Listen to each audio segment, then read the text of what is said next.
dakwah sampai mana-mana.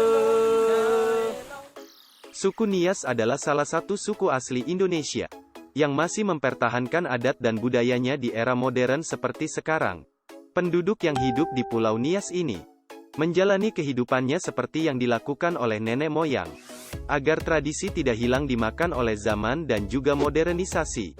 Penduduk di Pulau Nias dikenal akan budaya berperangnya, atau yang lebih keren disebut sebagai warrior, mirip seperti kaum Sparta dan Mongol. Di masa lalu, para Nias warrior berjuang mati-matian untuk mempertahankan wilayah dan juga harga diri kelompoknya. Hingga perang yang besar kerap terjadi.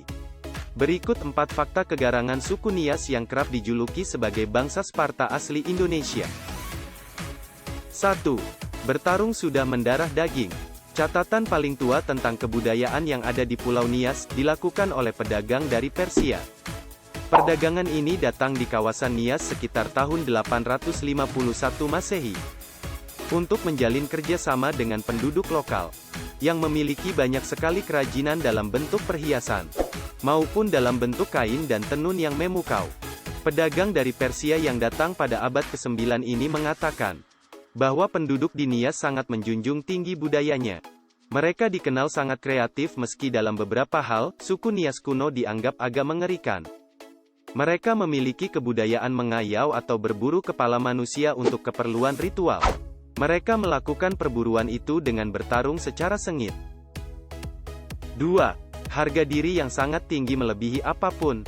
Harga diri dari suku Nias di masa lalu sangatlah tinggi. Mereka akan melakukan pertarungan dengan sepenuh jiwa jika merasa dilecehkan. Di masa lalu, para marga atau desa di kawasan Pulau Nias kerap melakukan peperangan untuk mempertahankan wilayah, dan juga kehormatan dari suatu desa atau marga. Kebiasaan berperang yang dilakukan oleh masyarakat Nias kuno, sudah ada sejak ribuan tahun yang lalu. Bahkan sejak budaya megalitikum hadir 13.000 tahun yang lalu. Penduduk di Pulau Nias sudah terbiasa dengan hal-hal yang berkaitan dengan pertarungan. Budaya warrior di kawasan ini terus tumbuh hingga akhirnya lenyap perlahan-lahan. 3. Wilayah paling susah dijinakkan Belanda. Walaupun kawasan Pulau Nias lebih kecil ketimbang wilayah lainnya, seperti Jawa dan Sumatera, namun kawasan ini merupakan kawasan paling susah dijinakkan oleh Belanda selama melakukan kolonialisasi di Indonesia. Setidaknya selama ratusan tahun berada di pulau ini, Belanda baru mampu menjinakkan Nias dan memaksakan kekuatannya pada tahun 1914.